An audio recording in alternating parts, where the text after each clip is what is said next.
Hey kids, it's time for Pizza and Pop Culture with our Rogues Gallery of Talent.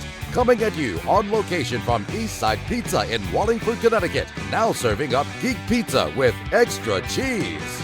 Ladies and gentlemen, boys and girls of all ages, welcome to Pizza and Pop Culture live from the COVID center of the universe. No, not really. We're just in Connecticut. This is our COVID-19 Pizza and Pop Culture podcast special. And with us today are the incomparable, my friend for forever, my brother from another mother. No, not really. Keith Larsen. How you doing, Keith? Alan, this kind of sucks, you know. We don't have the pizza place environment. We don't have Angelo and George with us, but we got to keep pushing content because you're a theater guy, and what's the saying? The show must go on. Oh, it, brother. Is that the one you were looking for? That's the one I was looking for. Thank God, I was so excited. I thought maybe I'd get it wrong. And also joining Keith and I today, the rest of the Pizza and Pop Culture Club, Mr. Peter Bradley. Well, hello there, and happy apocalypse. And Mr. Jude Breidenbach. Hello, Clarice. And a new guy to the show, Mr. Jeff Shaw. How are you? Make sure you're washing your hands. Yep. Yeah, 20 seconds. Wash your hands for 20 seconds. Happy birthday. Which is longer than most people listen to this show, by the way. We hope not. We want you to share your experience. We want you to share the show. It's important because we're talking about stuff that is probably critical to the future of mankind. Would you say? Sure. We'll go with that.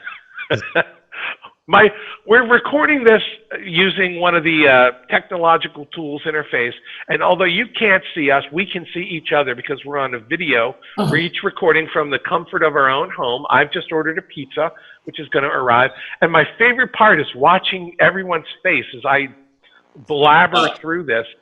Keith is now attempting to take a photo of the screen. Take one after. Watching his reaction is great. I'm going to order a pizza. That's it.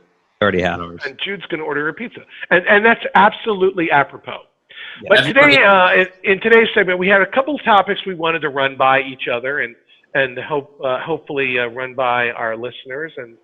And I think we all came up with different things. I always want to talk about the food that occurs when you go to a movie or you're enjoying watching something at home on the big screen or the little screen. But Keith, what do we want to talk about today? Well, we could start there. Why don't we start with what I feel is the clickbait of the month? Will theaters go away at the end of this crisis? And one thing I got to say, Alan, that goes along with this is this ludicrous notion that here we go. We're 5 or 6 weeks into this, and suddenly masks are a huge deal, and they're saying that we're gonna have to wear them until like next year. Some preposterous, stupid, forecast. No, science will win. We will not be wearing these masks next year. And how are you going to eat your theater food through a mask? I asked. Oh, that is a very, very important point. That's a good point. I can barely even walk around with the mask on. My glasses get all fogged up. So I ordered a respirator.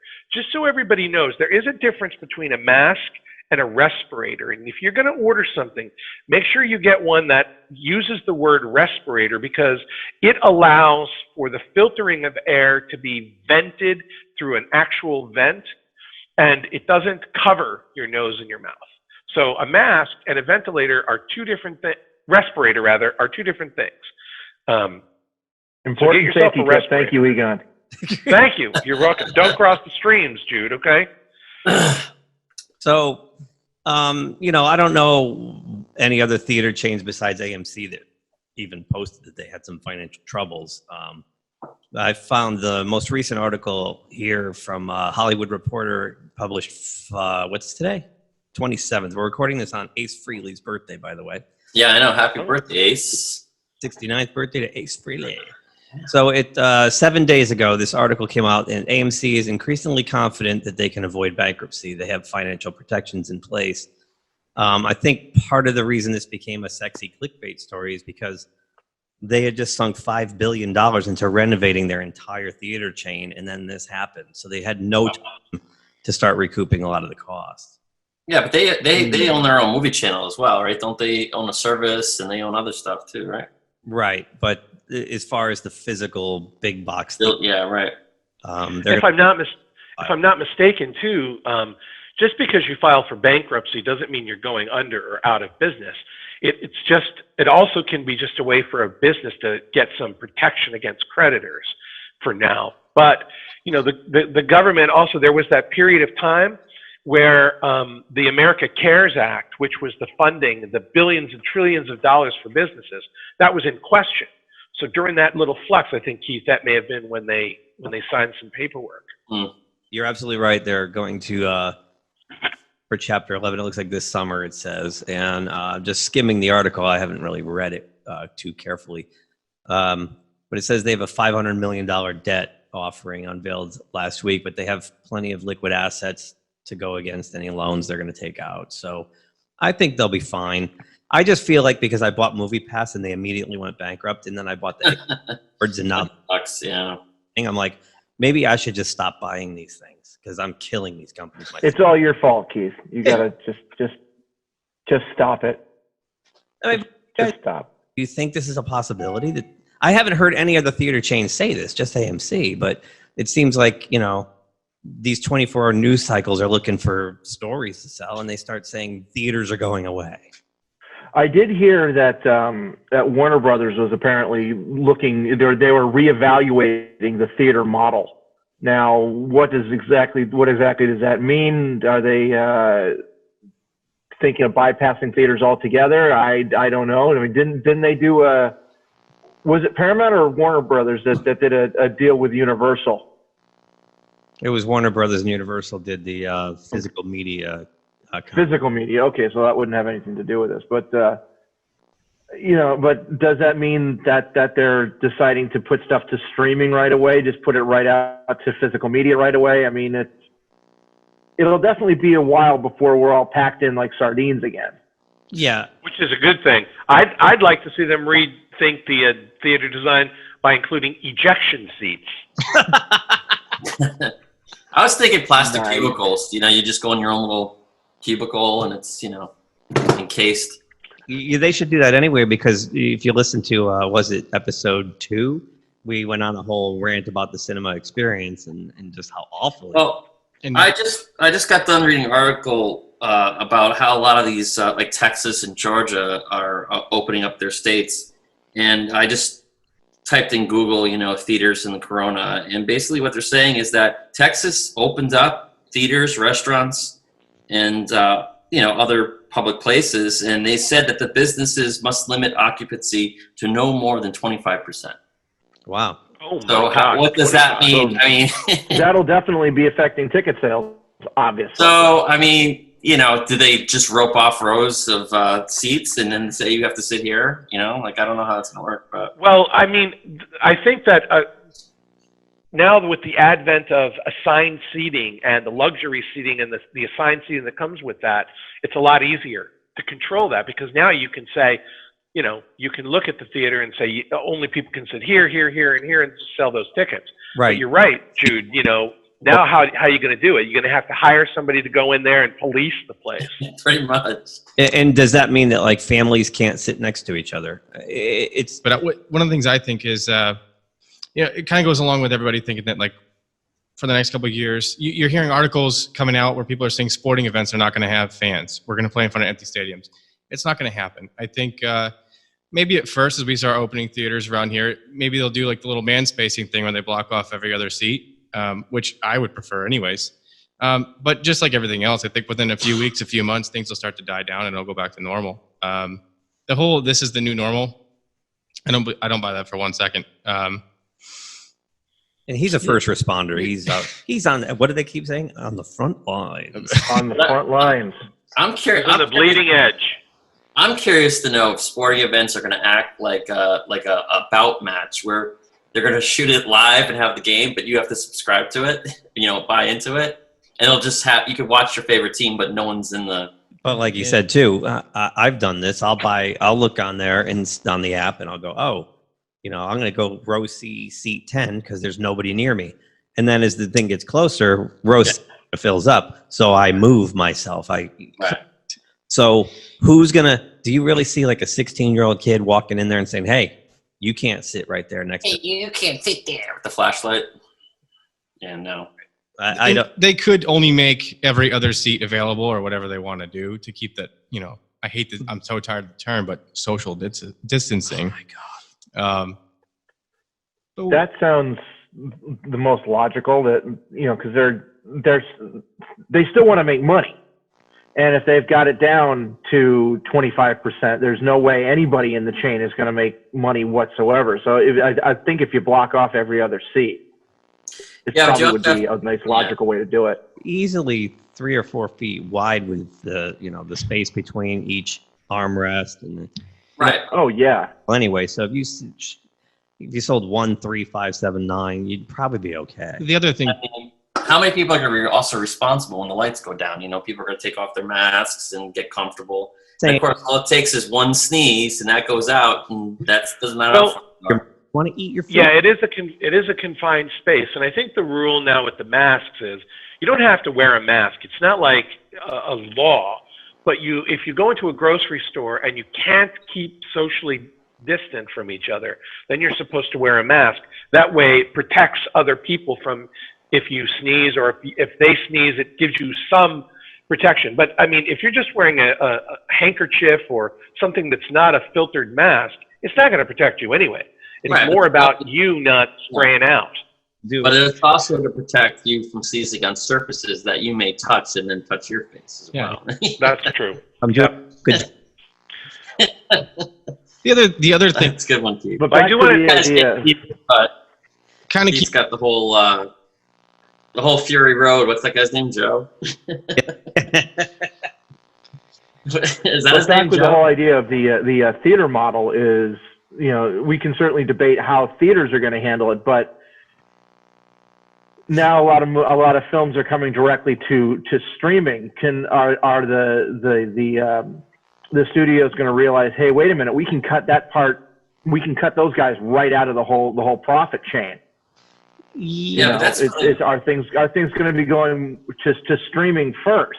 Well, yes and no. Or streaming at the same time. I think online streaming is for more of a casual movie. A person that just wants to go and see a movie, they'll watch it on TV. But a person that's a diehard movie fan or into Avengers and Marvel movies, they're going to want to see it in the theater no matter what. That's what I was going to say. Yeah, you know what I mean? Exactly that. I'm not going to see the next. I mean, I don't know what's going to come out that I'm going to really, really like from Marvel, but something where I'm not going to want to sit home and watch it on my television at some crappy bit rate. I'm going to want to see it with the surround sound in the theater with my friends, and we're going to talk, as the movie's going on and gasp and everything else, and then afterwards stand outside the movie theater in the parking lot and BS. No, that's the whole experience. You know what I mean? I think they'll put lesser films out streaming that don't. If you got a say $35 million to make, you'll make your money back streaming. You're not going to make it back on a blockbuster tentpole with just streaming. It's just not going to work that way. There's too many pirates out there, and to Pint of Comics, I just listened to their most recent episode, and he said he rented 3 of these movies, and they were all terrible, and he wasted $60 because they're $20 a pop. It's not like they're $5. They're $20. So I don't think he had buyer's remorse, and you're going to see a lot of that because the titles that they're going to allow to leak out like that will be I think the lesser movies. That makes some sense. Yeah, and So you're going to see Black Widow in the theaters, but you'll see Trolls. Correct. On streaming. Hey, at least there won't be people around us talking and interrupting and using their mobile phones and blocking the screen and stuff. You'd like or eating nachos off their exposed bellies. Yeah. Hey, we've got about 5 minutes left. I want to go around. I want to do a little circle action here, and I want to see what's your best prediction for in 6 months. Where will we be for the theaters? And I also want to throw out there that we are now out there in the social media world on Twitter and on Facebook, and we'd love we're going to post this question out there too, and love to hear some responses from our new subscribers and share away. But where are we going to be in 6 months? Jude, go. In 6 months, I think that I don't think the theaters are going to take a big hit after this. I think once life gets back to normal, people are going to want to stay home. They're going to want to go out to a movie theater. They're going to want to go out to dinner. That's my prediction. I mean, think about all the people that are sitting at home, wishing they can get, I don't know, a Mexican dinner or pizza and then go see a movie, right? I mean, people are they're not going to want to stay home after this whole a pandemic. People are going to want to get out of their house. So your take is that in 6 months, the business world of movies and it's just going to go back to normal.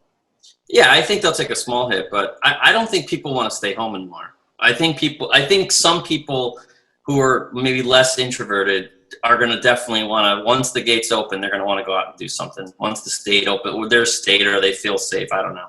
I don't know. I mean, that's my opinion, but I hope your opinion is right. Jeff, where are we going to be? Similar to what Jude was saying, I think that things will definitely be back to normal. As far as precautions that theaters take, I think right away when things first open up, we will all want to get out, like he said. We will all also be a little bit more cognizant of social distancing, and we'll want to keep our distance and be safe and clean and space out. And I'm sure the theaters will make their own precautions to help ease into things.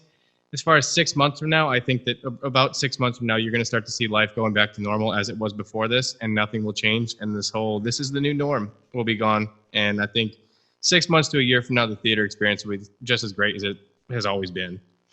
Cool. Pete. No, I'm actually agreeing with Jeff there. I think that it's initially when things open up, there's going to be very conscious of getting near somebody else. But I think it'll be a combination of what Jeff and Keith said, that basically the lesser films going to streaming because they've already been made. They want to get money out of them somehow. Mm. And the lesser films going to streaming because not everybody's going to be going out. But I think, a year from now, I think, everything will be back to normal. Oh, God, I hope so. Keith, bring us home, brother. I don't have to wait a year.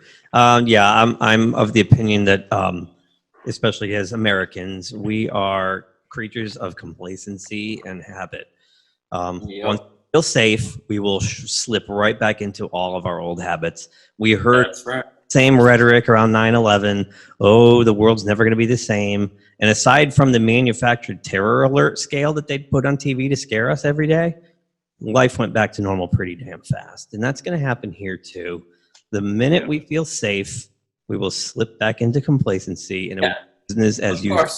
Social creatures. And we've been in the house for almost 60 days. So it's not going to, you can't contain, human nature. You just can't contain it. Alan, you have a psychology degree. You must agree to a point. I completely agree. I think you're right. I have the optimism of Jude and Jeff and everybody else that really thinks in 6 months it'll be, I hope it'll be much more normal, but whenever it occurs, you're right. I think unless we're reminded and inspired and encouraged to, we're going to slip right back into some bad habits. Some of the stuff we're doing now might benefit us in the future. So it might, at least it's a good observation, Keith.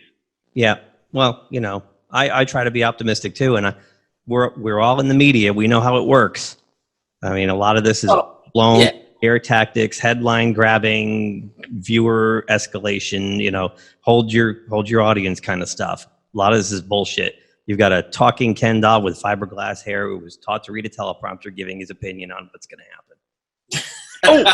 This timing, that was great. And this timing, we got 15 seconds left. My pizza is here. Excellent. My pizza's here. Pizza. Anyway, Keith, guys, thank you for talking about this. We're going to come back and we're going to have a new topic to talk about in just a few.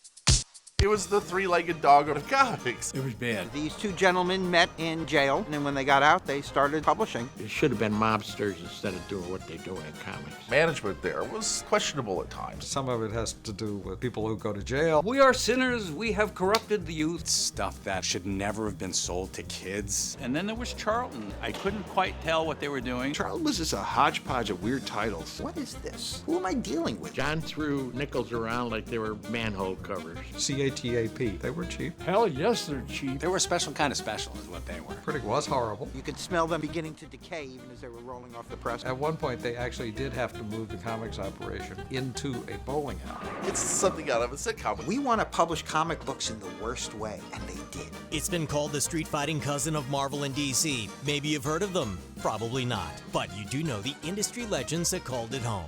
This is Charlton Comics. Follow at charltonmovie.com. Oh, it's gonna suck.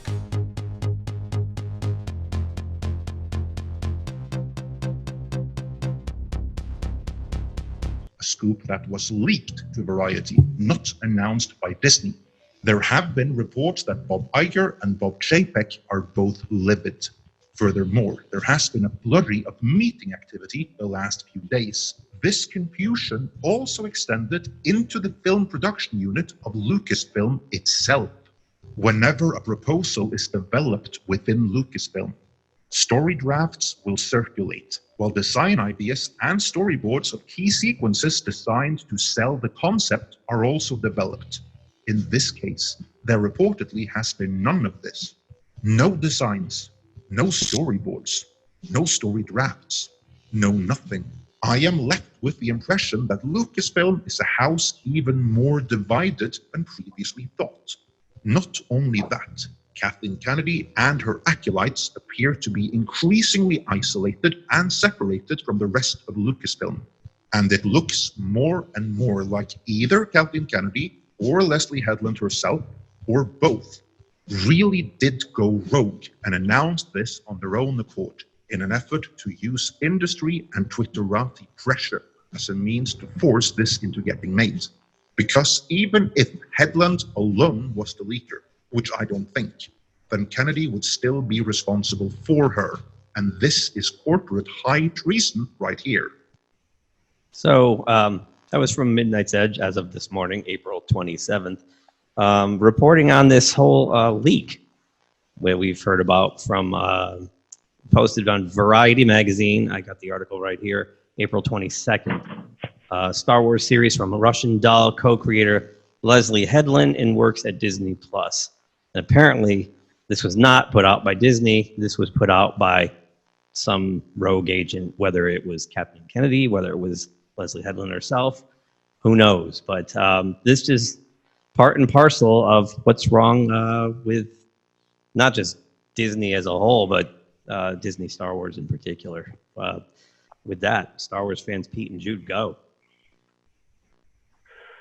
Oh, geez, go ahead. Yeah, Pete. I think I as Midnight's Edge, which if you don't listen to Midnight's Edge, you should. They're very very well informed, and a lot of what they wind up scooping turns out to be right.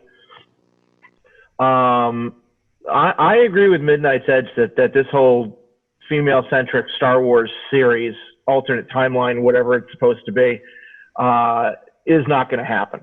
I think it was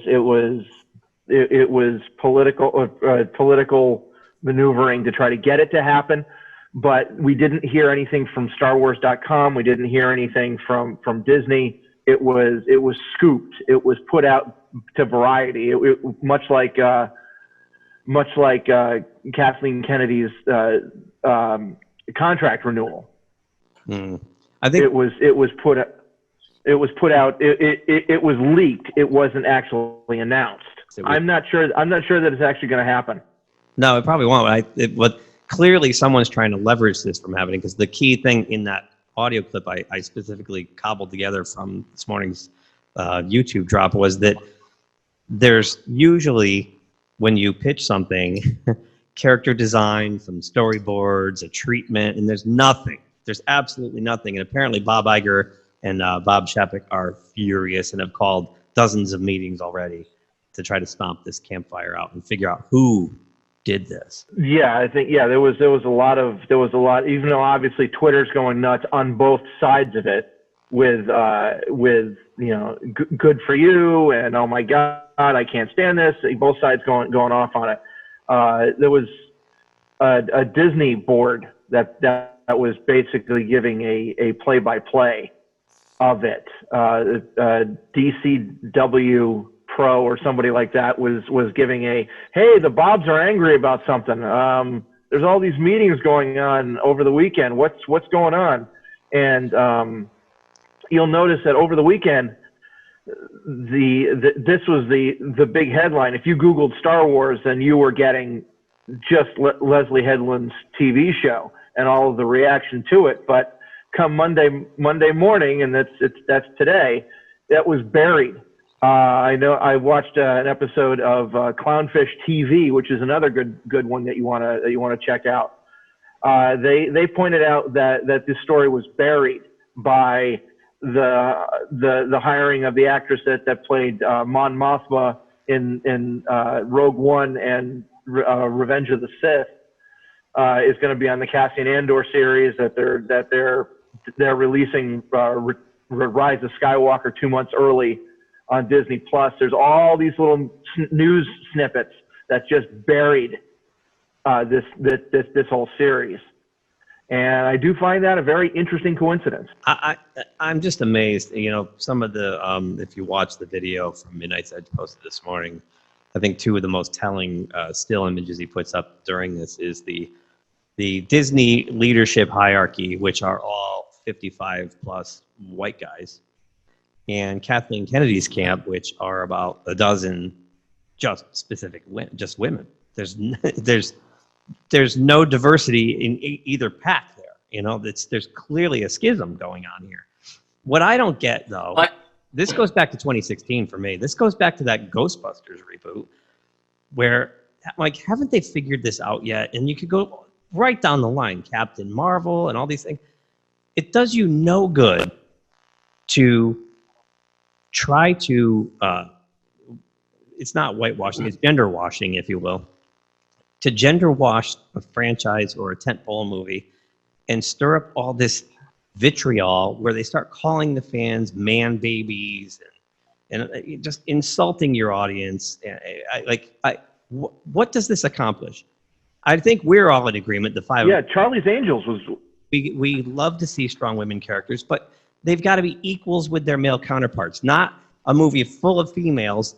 And the men in the movies are buffoons that trip over their own 2 feet, and the women laugh at them and show them how superior they are. That is not showing strong women. That's just mocking the opposite gender. Yeah, Charlie's Angels was a great example of that, where the director, Elizabeth Banks, I want to say, was out there saying how it wasn't for men, and men are stupid, and men don't want to see this sort of thing. And she was right in the fact that nobody went and saw it. The other problem with trying to prove your audience to be man babies is that nobody's going to go out there and see it. Nobody is supporting these movies. Nobody's supporting these movies by actually buying tickets or the toys even. Star Wars toy sales have plummeted, and you can still get Ticos and whatever Laura Dern's character was from The Last Jedi still. And they're down to like 50 cents, and just please take them from us. And nobody's supporting them with either ticket sales or merchandising. Right. Well, I think it also has to be done right. I mean, if you look at any good alien movie franchise, the first and the second, maybe the third, who's the leading character in that's got the strongest character out of those movies? Sigourney Weaver, right? Right. But think about it. They don't overdo it. It's not like they're saying this is a strong woman, she's stronger than everybody else. Especially in Alien 2, they come together as a team. Even in Alien 1, Disney wouldn't think about doing something like that. You know what I mean? They would force shove a character in your face. James Cameron's films have Sarah Connor and right down the line. Right. That's what I mean. Right. Then he even broke his own rule with this newest one, and he gender washed it. Well, so. even Star Wars. Right, but where does that come from? That's the thing. That's where we got to figure out. It's like, why are they doing this? Why do they blatantly like have to do it like a product placement, where it's like, oh, you know, boom, we have to say something correct, politically correct. Right, and I mean, forgive my ignorance on this. I haven't seen every Star Wars movie, but aren't there already a bunch of strong female characters? Princess Leia was one of the original strong women. Yeah, that's right. She was the only one, but. 90 pounds, and she. Sadly, the definition of a strong character now is not building that character up. It's bringing everybody else down.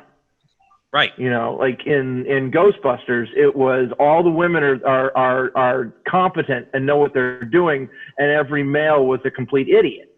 Right. You know, it's not trying to make an interesting and deep character. Rey from Star Wars has everything basically handed to her. By the end, she's got Luke's name, she's got Luke's lightsaber, she's got Luke's ship, and she did nothing to earn them.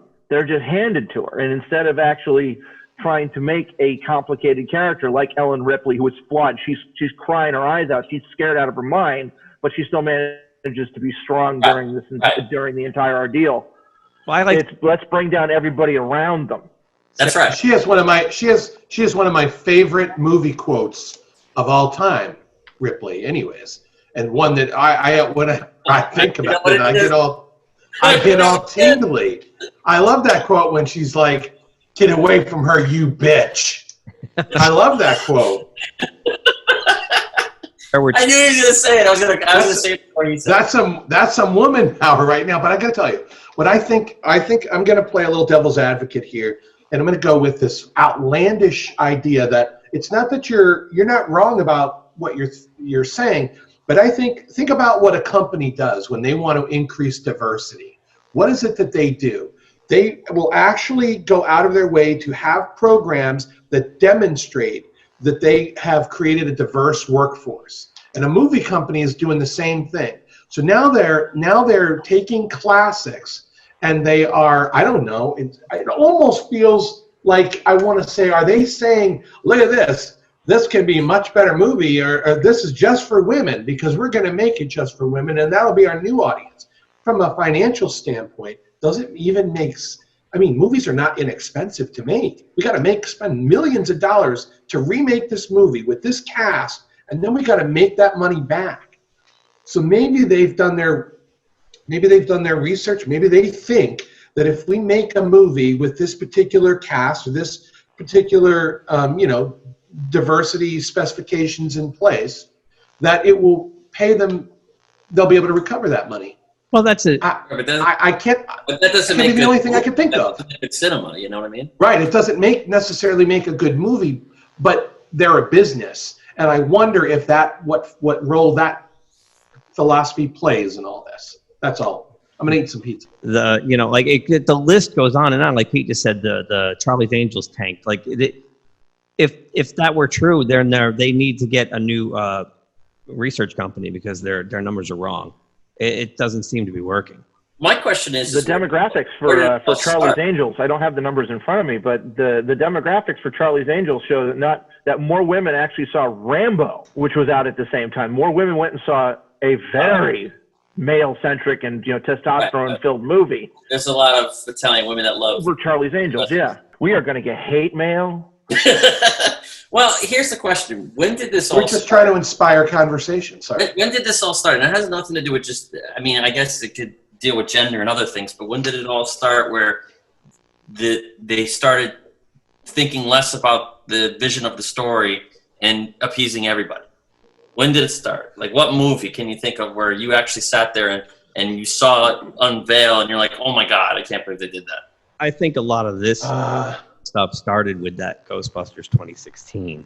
Yeah. Because of the reaction to what they did by gender swapping all the roles and kind of rebooting it.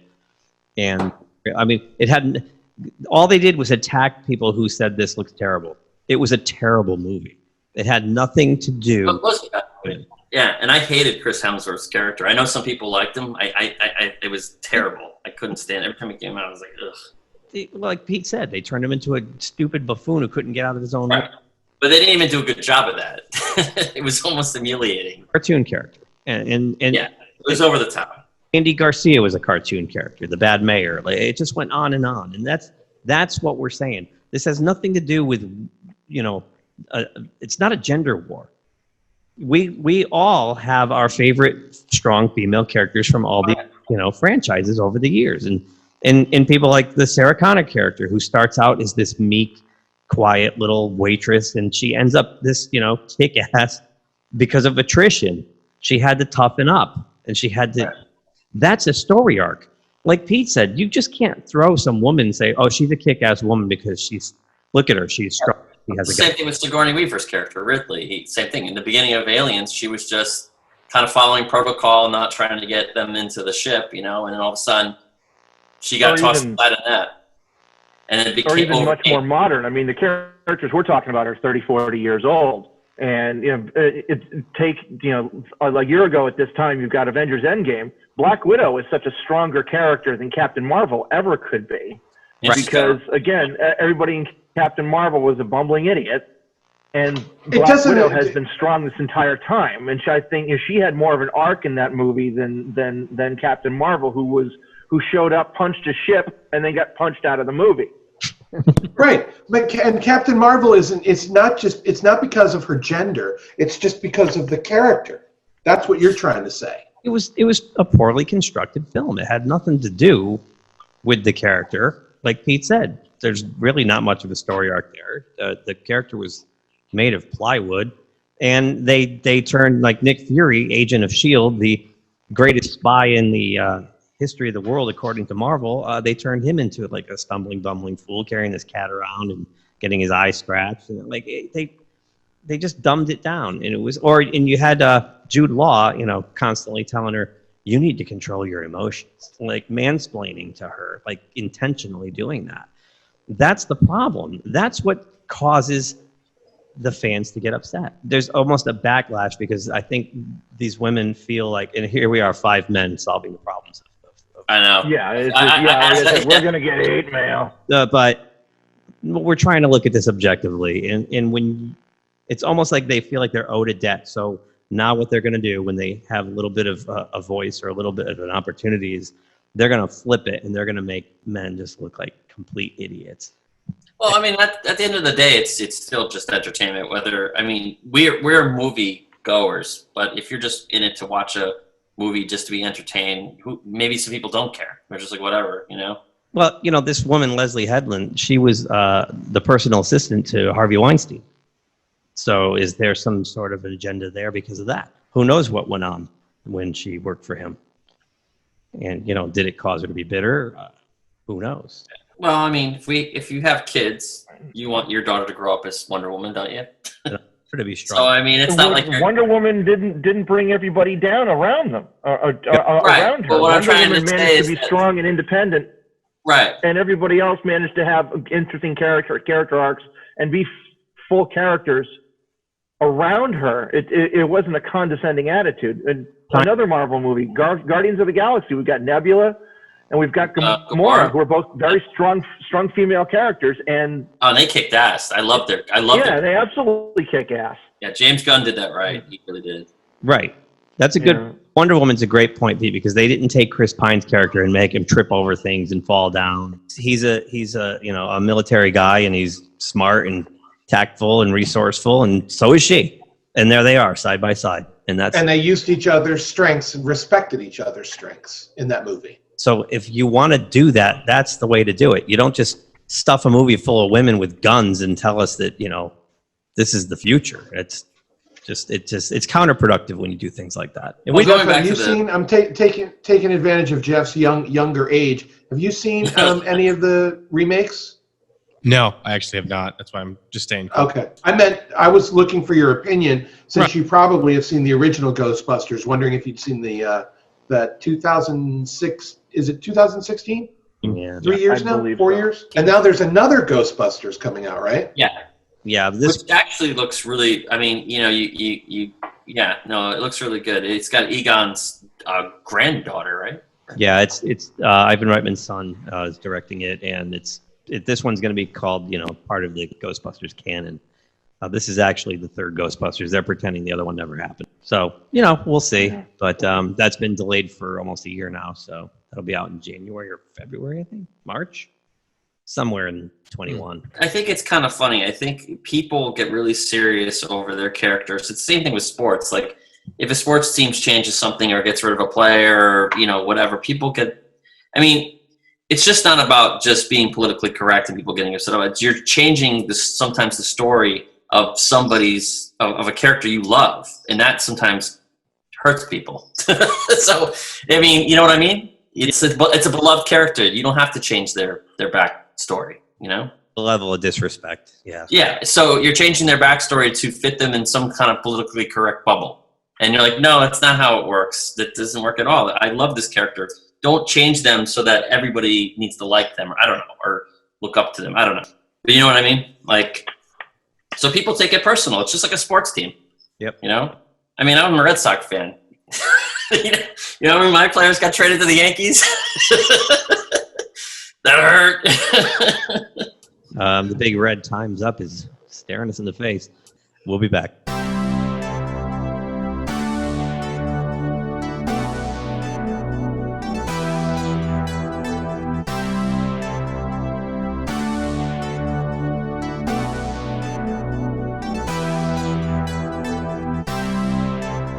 All right. Hey now. Alan, what's your favorite movie trilogy?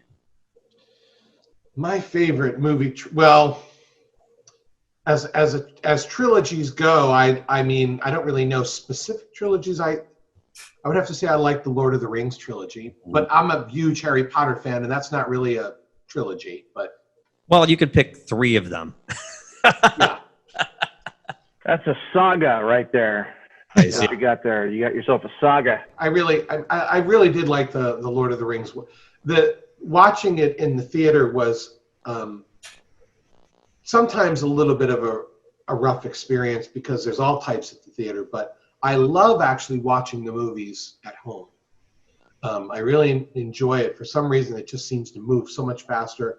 And then, of course, I can never stop watching or reading or listening to the Harry Potter series. So, Jeff, what's your favorite trilogy of all time? Oh, hands down, Back to the Future. Yeah. It's just genius. Yeah. How could you hate on that? Yeah, no, I don't know. You can't. No.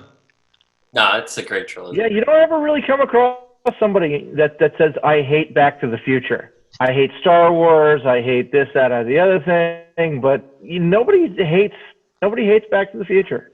No. It's so well done. It's and it reminds me of summer blockbusters. I don't know why. Did every single one of those get released as a summer blockbuster, or am I completely wrong? No, I think one was in the fall because they shot 2 and 3 simultaneously and released them. Yeah, 2 and 3 came out within months of each other. I think 2 might have been late summer, and then 3 was in the late fall, early winter kind of thing. Might have even been January. I can look it up. But Jude, what's your favorite trilogy? Well, I can't. I want to say it's the Alien franchise. I mean, the third movie I could tolerate. I'm not a big fan of it, but I think as the first 2, it completely, I think, makes the third one just. It's not a big deal. You know what I mean? Because the first 2 were just so good. But as I could watch all 3 of those and I'm fine with it. I think the third one's a missed opportunity, but I really like how David Fincher directed the film. I heard there was a lot of problems with the studio. So that is an understatement. Go get your pizza, man. His pizza. That knocking you heard is the pizza guy. Called one of the first movies that I remember, Keith, seeing, because it was such an experience, was the original Star Wars. Oh, and yeah. that, of course, was a trilogy that, you know, as I'm sitting here thinking about it, I mean, I love the Star Wars trilogy, but that was a. So I got your I have to say. The Future. Part 2 was released November 22nd, 89, and Part 3 was May 25th of 1990. So 6 months apart. So the summary one was the third one. Yeah. That's the one that competed with Batman and Star Trek V and Joan. Yeah, that was a big summer for the Ghostbusters. That was the Western one. Yeah. Yeah.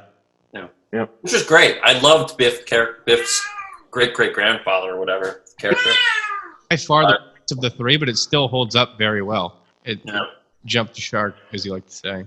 No, and I've been terrified over the last decade and a half that they were going to try to remake those movies somehow. And They will. It's sitting. They will eventually, but Bob Gale has said as long as he's alive, they're never going to remake it. Good for Bob Gale. Stick to your guns, Bob. Knock on wood. Then somebody's going to come out of the woodwork and say, "We're remaking Back to the Future." I hope not. I can't see it being as quirky but smart as the original three.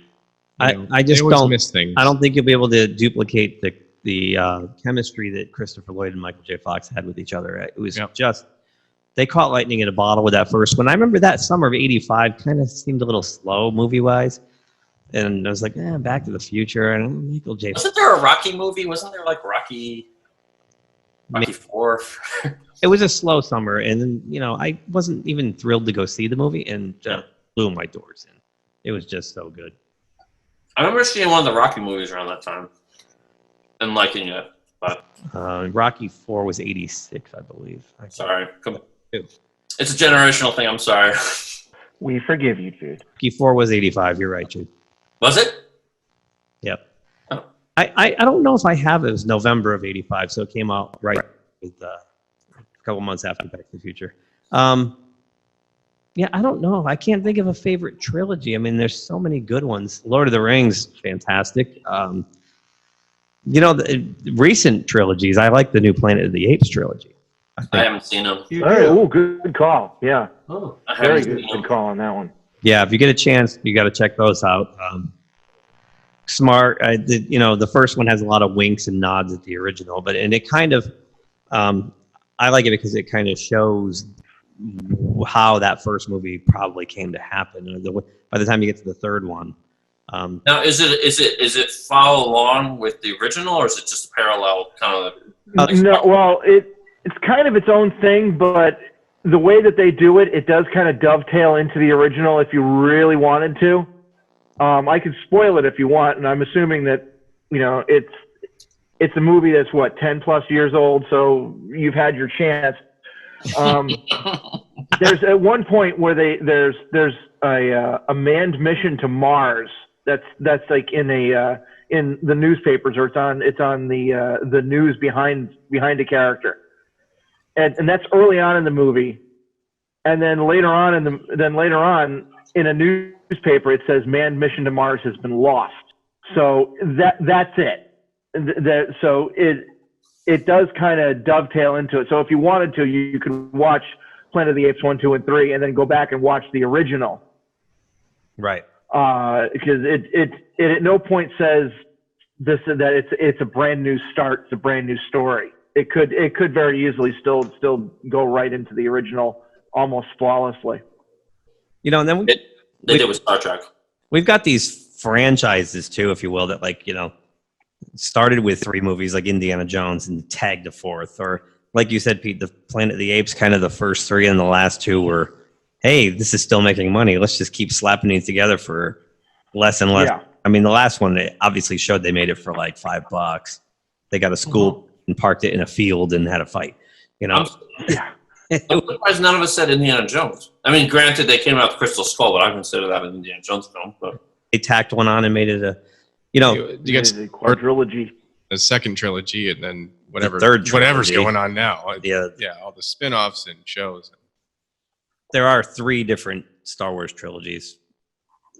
There's only what's really funny? I gotta say that the obviously the original trilogy is clearly the most influential, because I think all of us here and just about everybody listening we're probably old enough that when Star Wars hit, it was the big thing. I mean, when I was a kid, my life revolved around it. Me too. So I'd certainly put the Star Wars trilogy, the original trilogy, the old trilogy, as probably the most influential, because everything changed after that movie came out. Well, interesting enough, there was movies around it that I liked, but I always thought Star Wars was better, like the Flash Gordon movie, Queen soundtrack.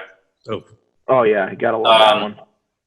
I don't know when Disney released the Black Hole. 1979. And then Tron. So there was a lot of movies around at the time that were really pushing the boundaries of science fiction with special effects and stuff. Well, Star Wars inspired a whole bunch of. I mean, it ignited the whole genre. It followed. Right. But I'm saying Alien was a Star Wars ripoff. Alien was a Star Wars ripoff because 20th Century Fox. Picture. Oh my God, this science fiction is suddenly big again. What have we got? Well, and that was one of the few movies that they had already in production.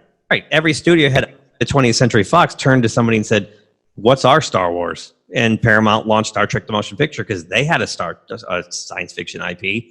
So you just saw all these copycats coming out all over the place. And even on TV, you had Battlestar Galactica and you had Buck Rogers. And, it was everywhere. I mean, there was a lot going on during that time period when Star Wars came out, and they definitely had movies and shows that were competing with it. But there was just something about Star Wars. I also think that the characters were stronger. Harrison Ford's character, Han Solo. I mean, he's a great character. I just even in the new movie Solo, that guy doesn't. I'm sorry, that guy does not even touch a candle. It's like a completely separate character. He had to kind of do his own thing. If he went in there and aped Harrison Ford, it would have looked like a guy aping Harrison Ford, and it wouldn't have worked. So. Wasn't that the first Star Wars movie that actually lost money or didn't bring in? Yeah. Yeah, it was. Yeah, that's the one that was the first one that lost money. Yeah, because there was a lot of Last Jedi backlash. But maybe it's just the chemistry of the characters at the time. Just Carrie Fisher and Mark Hamill and nobody had seen anything to that level before. Everybody wanted to see more of something like that, and everybody else kind of failed spectacularly on many levels. Except for shows like Close Encounters, but it wasn't even in the same ballpark. It wasn't a fantasy like that. There's some new trilogies coming up. I know Pete's excited about the third movie in this Godzilla one. Right? Oh, that's right. Yeah, Godzilla versus Kong. Yeah, I'm looking forward to that. So I suppose that would be one of my favorite trilogies because I am a huge Godzilla nerd. Is it Peter Jackson Kong? The Peter Jackson Kong? No, this is Kong Skull Island Kong. But yeah, I'm looking forward to the release of that. And Kong's gonna have his ass handed to him.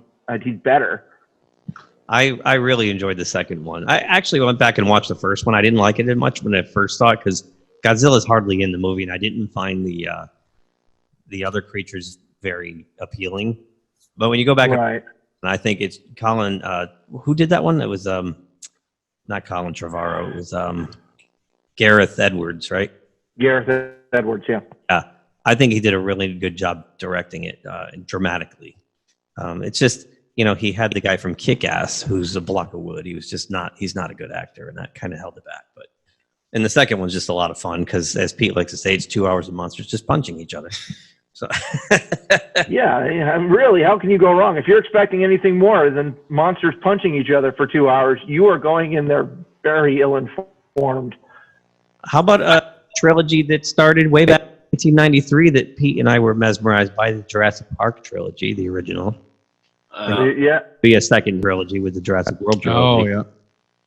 Well, who remembers? Oh, God, yeah. We everything revolved around Jurassic Park. Oh, my God. Well, it was just because the effects were so, well, as I said about Star Wars, revolutionary. It's true. Yeah. Nothing was, Terminator 2 was the big benchmark at that point, but this just took Terminator 2 and blew it out of the water. Stomped on it, if you will. Stomped on it, if you would. Did we sit down? I had to pick another trilogy that I really liked. It's actually way before my time, the Dollars trilogy.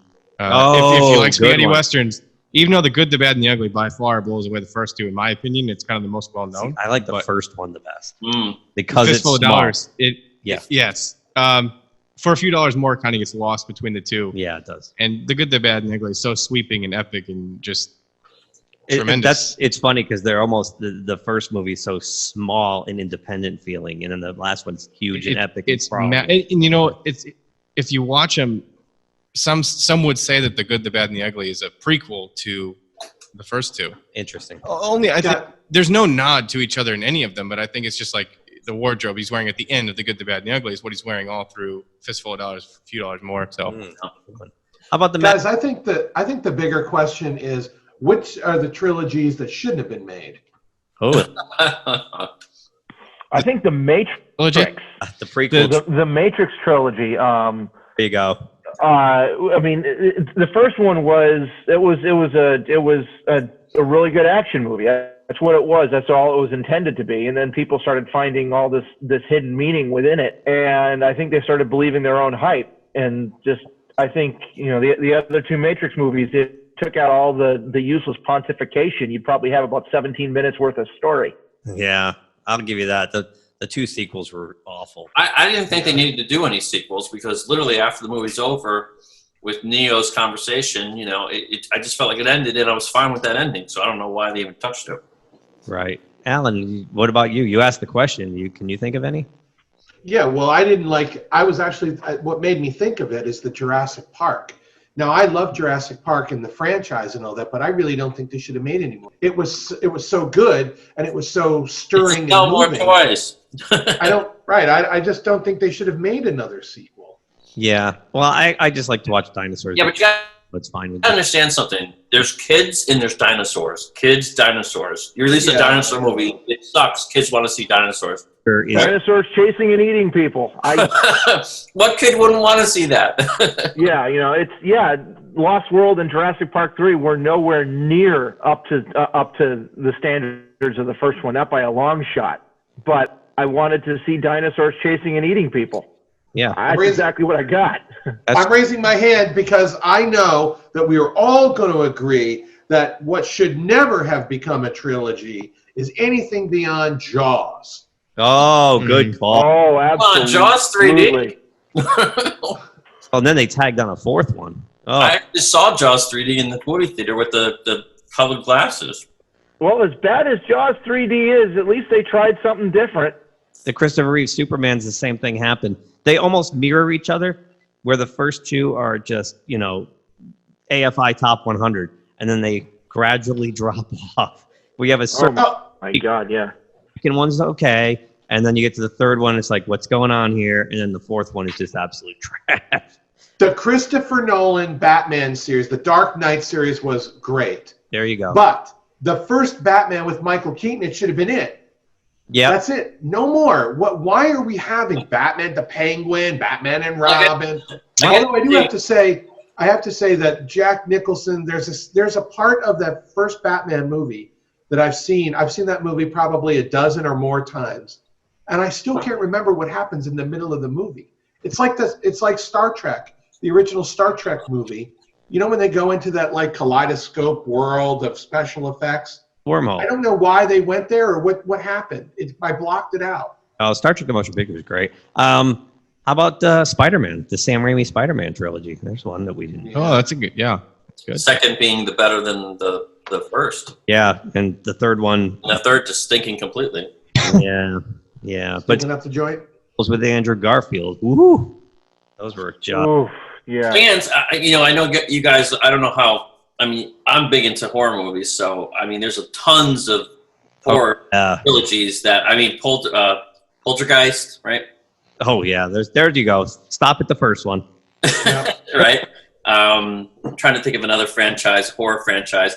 All those Final Destination movies, but those weren't even franchise. Those weren't The even Exorcist. trilogies. The Exorcist. The newest one, The Exorcist. Annabelle, the Conjuring whole universe thing going on. Well, you know what's kind of funny? I was thinking about this the other day. Marvel was the first company or whatever to come up with that whole thing of doing spin-offs in a whole universe. So now when movies are released, they're not like trilogies anymore. They're like under the world of The Conjuring. Or, Universal Monsters was doing that back in the 30s and 40s. And let's not I'll bring up Godzilla once again. You know, in 1968 they had Destroy All Monsters, so they've officially made everything under the same umbrella. So it's a recent idea, but it's not a new idea. Right, the Universal horror thing, that was like Pete said back in the 30s and 40s. They were already doing that. The Godfather trilogy. The Godfather. Why didn't I think of that? Duh. Because Godfather 3 was so meh that I forget. Yeah, because 3 I blocked out. Yeah, I forget that there's a third one sometimes. It's kind of like the Die Hard trilogy. Die Hard. Well, or Lethal Weapon. Lethal Weapon, and they tacked on the fourth one. Right. And you can say, I don't know, you can say Mad Max is sort of a trilogy, even though it's kind of... Well, the new one was more boot in a way. Yeah, there's so many good ones out there, and there's so many bad ones out there, too. I'm actually tempted to watch all the Mad Max movies in a row, including Fury Road. Beyond Mighty Ducks. The Mighty Ducks trilogy, ha ha. I love the Mighty Ducks and Austin Powers. Austin Powers. Yeah, baby. The Bourne trilogy, The Godfather. I forgot about Bourne. So, Toy Story, Keith. 4 of them now. Yeah, Toy Story. And the fourth one was Toy Story. And Cars. Cars has 3, right? The trilogy within the saga of Star Trek 2, 3, and 4. Yeah. Genesis trilogy. Yeah, but we have no more time, alas. Before we close, I just want to bring up once again that this past Saturday night, I did a See Ya Live, Star Trek II, The Wrath of Khan, piggybacking on what you just brought up, Pete, with the Inglorious Treksperts guys, and it was really, really cool. And this coming Saturday, they have Breakfast at Tiffany's with Leonard Maltin and the woman who's head of Paramount Archives. So it's great. You go on there, you can live chat, and then they'll put you on the video chat at the end, and you can ask questions and things like that. It was really a good time. So I can't recommend that enough. So what do you think? Successful-ish COVID episode? Oh, yeah. Really nicely done. Yeah, we don't have the hustle and bustle of the restaurant, and we're all in our little domains, our dwellings. And we miss we all ordered pizza, or most of us ordered pizza. Sorry, Pete. It's okay. That's right. I have a meatloaf waiting for me, so. Hopefully we won't have to do too many more like this, but we'll have to keep doing it, and as long as we're forced to. Don't forget to check us out on social media, which I don't have in front of me. I know Alan and Keith do. Yes, we're on Facebook and Twitter. Facebook and Twitter. Instagram. Pizza and Pop Culture. Look up Pizza and Pop Culture. Yes. So if you enjoyed listening to our show, I encourage you to check out our buddies over at Pinto Comics. That's PINTOCOMICS. PintoComics.com and their Twitter handle @PintoComics, and I'm sure you can find them elsewhere from there. They're a lot of fun. They do all kinds of different topics on pop culture. Even though the show is called Pinto Comics, they do a lot more movies and gaming and all kinds of stuff. So give them a listen, and we will be back here on your podcast listening device of choice in 2 more weeks. So for Pete, Jeff, Jude, and Alan, this is me, Shitty Chicken. We'll see you kids next time. They killed the giggler, man. They killed the giggler!